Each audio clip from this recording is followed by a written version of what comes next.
আশা করি সকলে ভালো আছেন। আলহামদুলিল্লাহ আমিও ভালো আছি। আজকে আমরা অনেক আমার সবাই, আমার টিম মেম্বার সবাই, আমার ছোট ভাই বোন যারা আছে, আমার বন্ধু বান্ধব সবাইকে নিয়ে আমি এখানে ঘুরতে আসি।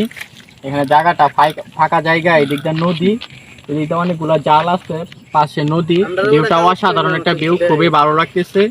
এদিকে আমার ফ্রেন্ডরা আছে, ওরা লজ্জা পাইতেছে, সামনে আসতেছে না, ওরা এদিকে দাঁড়িয়ে রয়েছে। আবার আপনারা ওই পাশে যদি দেখায় আর কি, ওই পাশে আপনার হচ্ছে ধানের জমি, ওই পাশে দেখেন ধানের জমি, খুবই সুন্দর সবুজ, খুবই ভালো লাগতেছে।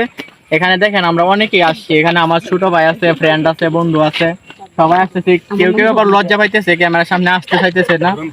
আমরা যেহেতু নতুন ব্লগ শুরু করছি, সবাই একটু লজ্জা পায়, হয়তো আস্তে আস্তে লজ্জাটা কেটে যাবে। এখানে আমার একটা ফ্রেন্ড আসছে, ও এখন কিছু বলবে আপনাদের সামনে। কিছু বলো তুমি।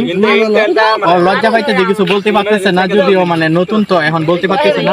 এখানে রানা আছে, রানা তুমি কিছু বলো তোমার অনুভূতিটা। ও লজ্জা পাইতেছে, কিছু বলতে পারতেছে না। তাহলে এখন রাহুল কিছু বলবে আমাদের। রাহুল, তোমার অনুভূতি বলো, তুমি যেখানে ঘুরতে আসছো তোমার কিরকম লাগতেছে বলো। আলহামদুলিল্লাহ ভালো লাগতেছে। ভালো লাগতেছে। তুমি কি এভাবে সবসময় ঘুরতে চাও, আমাদের সাথে থাকবা? সবসময় ঘুরতে মন চায়, কিন্তু ঘুরমু কেমনে? ও আচ্ছা, ঠিক আছে। ও ছোট মানুষ, যেহেতু ও কথা বলতে পারছে, আর ও তো বলতে পারে না। এখন এখানকে আসি, আপনাদেরকে যদি দেখাই, এদিক দিয়ে অনেকগুলো জাল ছিল, এখন জেলেরা মাছ ধরতেছে না, যদিও জালগুলো এখন উঠে আসছে, পানি কমে গেছে নদীর।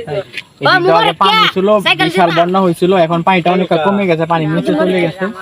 এখন মাশাআল্লাহ এখানকার পরিবেশ অনেক সুন্দর, মাশাআল্লাহ ভালোই লাগতেছে। আমাদের সাথে থাকবেন, আমাদের ব্লগগুলো দেখবেন, আমাদের নতুন চ্যানেল সবাই সাবস্ক্রাইব করবেন, এবং আজকের ভিডিওটা এই পর্যন্ত। ভালো থাকবেন, সুস্থ থাকবেন, খোদা হাফেজ।